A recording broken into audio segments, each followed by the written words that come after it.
ভালোবাসার মানুষের চেহারার দিকে তাকিয়ে যদি আপনি একটি ছোট্ট সামান্য পরিমাণ কোরআনুল কারীমের একটি ছোট্ট আয়াত যদি আপনি পাঠ করতে থাকেন, এই আমলটা যদি আপনি করতে থাকেন, তাহলে দেখবেন ওই ভালোবাসার মানুষ আপনার দিকে আকৃষ্ট হয়ে যাবে, আপনাকে মহব্বত করা শুরু করবে, ভালোবাসা শুরু করে দিবে।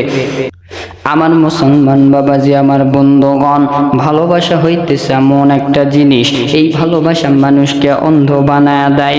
এই ভালোবাসার কারণে আমার আল্লাহ রাব্বুল আলামিন কোরআনুল কারীমের ভেতরে একটা ঘটনা বর্ণনা করে দিয়েছেন। আমার বাবাজি, আমার বন্ধুগণ, ভালোবাসার কাহিনী শুধু দুনিয়ার বুকে আছে এমনটা নয়, ভালোবাসার কাহিনী আমার আল্লাহ রাব্বুল আলামিন কোরআনুল কারীমের ভেতরে বলে দিয়েছেন। এই ঘটনাটা আমরা সকলেই জানি গো বাবা, হযরত ইউসুফ আলাইহিস সালাতু ওয়াস সালাম এবং জুলাইখার কাহিনী। এই জুলাইখা ইউসুফকে এতই মহব্বত করত, ইউসুফ আলাইহিস সালাতু ওয়াস সালামকে এতটাই ভালোবাসতো, ইউসুফ আলাইহিস সালাতু ওয়াস সালামকে বিবাহ করার জন্য জুলাইখা বৃদ্ধ মহিলা হয়ে গেছে, তারপর ইউসুফ নবীকে ভালোবাসা বন্ধ করে নাই। একজন গোলামকে ভালোবাসার কারণে গ্রামের মানুষেরা ডাক দিয়ে বলল, ইউসুফ, তুমি তো একজন গোলামের ছেলে, গোলাম, তাহলে মুনিবের বউ তোমাকে কেন মহব্বত করে, মুনিবের স্ত্রী তোমাকে কেন ভালোবাসে? গ্রামের মানুষেরা হযরত জুলাইখার কাছে চলে গেলেন, জুলাইখারে ডাক দিয়া কয়, ও জুলাইখা, তুমি এটা কি করতেছ? তোমার লজ্জা শরম কোনো কিছুই নাই। একজন গোলামকে তুমি এতটা কেন মহব্বত করো? একজন গোলামকে তুমি এতটা কেন ভালোবাসো? এইবার জুলাইখা মানুষদের দাওয়াত দিয়া নিজের বাড়িতে ডাক দিয়া সবাইরে ডাক দিয়া বললেন, এইবার তোমরা হাতের ভেতরে একটা করে ফল নাও। জুলাইখার কথা শুনিয়া সবাই হাতের ভেতরে একটা করে ফল নিলেন।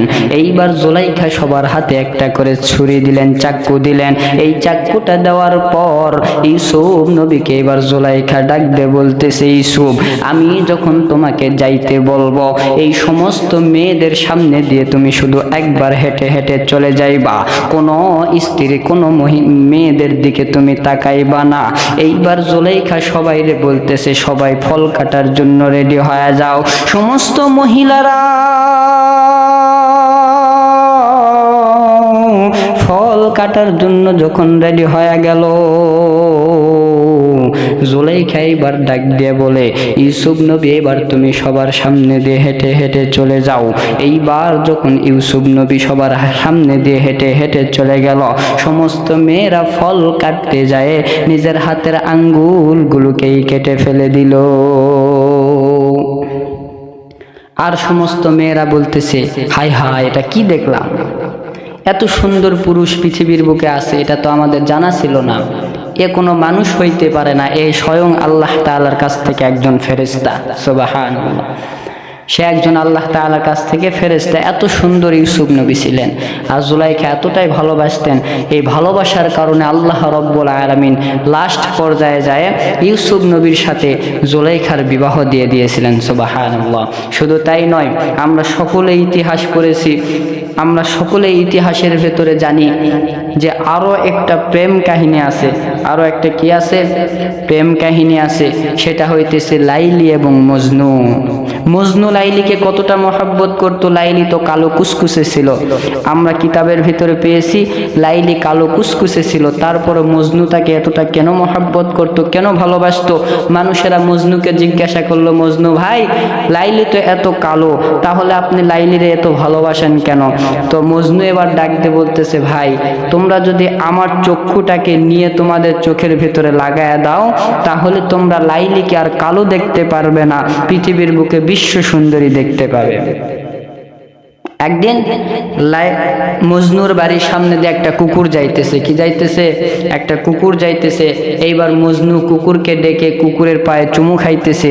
এইবার গ্রামের মানুষেরা বলতেছে, আমরা আগে বুঝতাম যে প্রেমের কারণে, ভালোবাসার কারণে মজনু পাগল হয়ে গেছে, এখন তো দেখতেছি সে অরিজিনাল পাগল হয়ে গেছে। আগে মজনুরে দেখতে সে পাগল ছিল, এখন দেখতেছি কুকুরের পায়ে চুমু খাইতেছে। এইবার মজনুকে সবাই ডাক দিয়ে বলতেছে, কি ব্যাপার ভাই, তুমি কুকুরের পায়ে কেন চুমু খাইতেছো? মজনু এবার ডাক দিয়ে বলতেছে, আমি কুকুরের পায়ে চুমু খাইতেছি একটা কারণে, এই কুকুর মজনুর লাইলির বাড়ির গেট দিয়ে, লাইলির বাড়ির ভেতর দিয়ে এই কুকুরটা হেঁটে এসেছে। এই কুকুরের পায়ে যে ধুলামালি লেগেছে এগুলো লাইলির বাড়ির ধুলাবালি। আমি কুকুরের পায়ে চুমু খাই নাই, আমি লাইলির বাড়ির ময়লা আবর্জনাতে চুমু খাইছি। দেখছেন নি কিরকম ভালোবাসা? এই জন্য আপনাদেরকে বলতেছিলাম, ভালোবাসা মানুষকে অন্ধ করে দেয়, ভালোবাসা মানুষকে অন্ধ করে দেয়। এই ভালোবাসার কারণে দেখবেন কত মানুষ বিষ খায় মারা গেল, এই ভালোবাসার কারণে কত মানুষ গলায় রশি দিয়ে মারা গেল। এই জন্য আমার বাবাজি, আমার বন্ধুগণ, কোরআনুল কারীমের ছোট্ট একটি আয়াত যদি আপনি ভালোবাসার মানুষের চেহারার দিকে তাকিয়ে পড়তে থাকেন, আমার আল্লাহ আপনার প্রতি তার মহব্বতকে বাড়ায় দিবে। কিন্তু হারাম কাজে কখনো ব্যবহার করা যাবে না, সব সময় সৎ কাজে ব্যবহার করতে হবে। সেই আয়াতটা কি, আমরা 85 নম্বর সূরা, তো কোরআনুল কারীমের ভিতরে 85 নম্বর সূরা, সূরাতুল বুরুজ, 30 নম্বর পারার ভিতরে এই সূরা আছে, সূরাতুল বুরুজ। এই বুরুজ সূরার শেষের দিকে যায় দেখবেন 14 নম্বর আয়াত, ও হুয়াল গফুরুল ওয়াদুদ। কি আয়াত? ও হুয়াল গফুরুল ওয়াদুদ।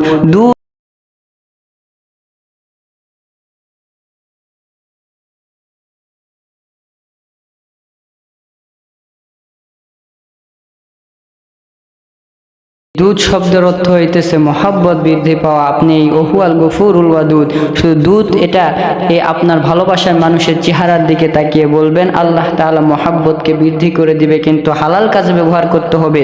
অনেক স্বামী এবং স্ত্রীর ভিতরে মহব্বত নাই, ভালোবাসা নাই। দেখবেন স্ত্রী স্বামীরে ভালোবাসে, স্বামী স্ত্রীরে ভালোবাসে না। আবার অনেক স্বামী স্ত্রীরে ভালোবাসে, স্ত্রী স্বামীরে ভালোবাসে না। এরকম স্বামী স্ত্রীর ভিতরে যদি মহব্বত না থাকে, তাহলে স্বামী স্ত্রীরা একে অপরের দিকে তাকাইয়া ওহুয়াল গফুরুল ওয়াদুদ এই আয়াতটা পাঠ করলে আল্লাহ তাআলা মহব্বত বৃদ্ধি করে দিবে। কিন্তু খবরদার হারাম কাজে কখনো এটা ব্যবহার করা যাবে না। সৎ পথে থাকুন, নামাজ আদায় করুন, রোজা করুন, আর এই জিকিরটা সর্বসময় করতে থাকুন। ভালোবাসার মানুষের চেহারার দিকে তাকাইয়া দেখবেন আল্লাহ তাআলা মহব্বতকে বৃদ্ধি করে দিবে।